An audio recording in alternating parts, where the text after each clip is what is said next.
En ce qui concerne l'exercice 16, là on a, alors c'est Everfint, j'ai importé la fonction, j'ai importé View 3D ça c'est pas très, c'est pas le plus important.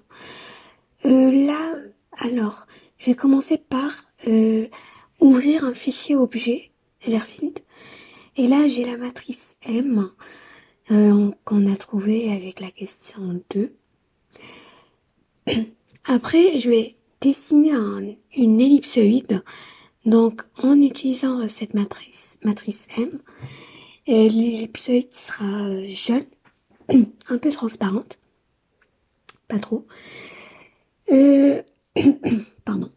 Donc ce qui est important, c'est que on va dessiner des vecteurs fins qui seront en rouge pour le coup. Et là, j'ai choisi, on va prendre une latitude entre moins pi sur 2, pi sur 2, une longitude entre 0, pi sur 2, 0 et 2 pi. Donc là, les vecteurs field, on les obtient avec, c'est le oméga r, donc c'est grâce à la matrice M et à la fonction latlang de quart de Roblib. On va dessiner du coup les vecteurs field en les normalisant avec une norme proche de 1 et ils seront du coup en rouge. Pour les deux dernières questions,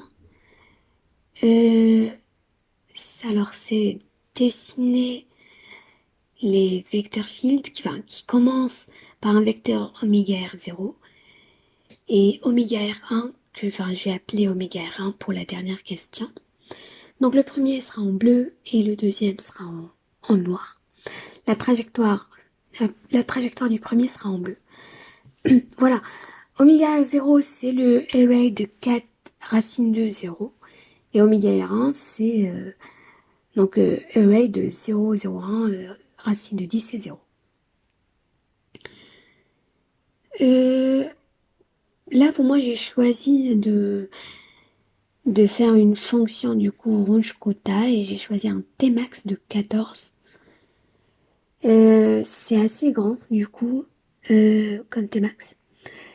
Donc une rouge quota normale, voilà. Alors on lance le code. Voilà. Là, l'ellipsoïde est jaune du coup. Alors cette ellipsoïde, elle correspond à une énergie cinétique de 10 joules. Donc là, on voit bien, on a une instabilité autour de l'axe X2.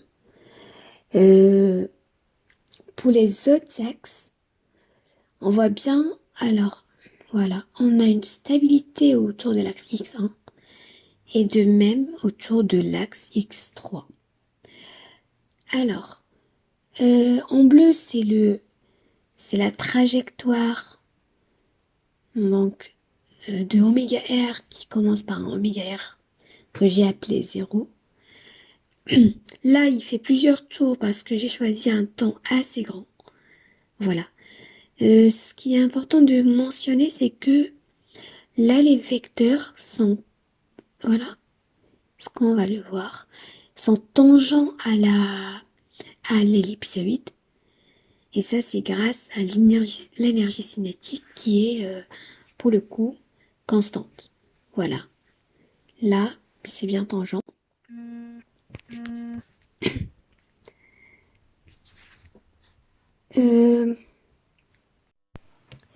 Alors, en ce qui concerne la deuxième trajectoire, donc la trajectoire en noir,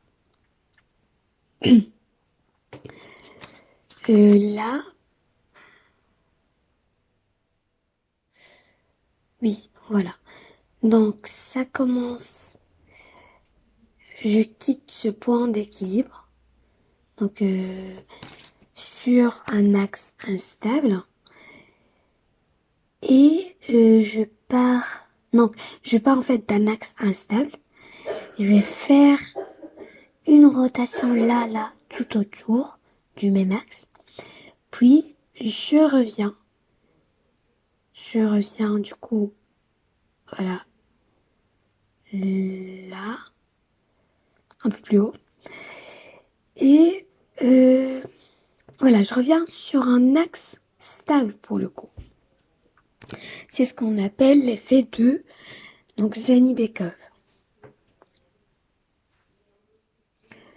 Voilà, c'est tout pour moi.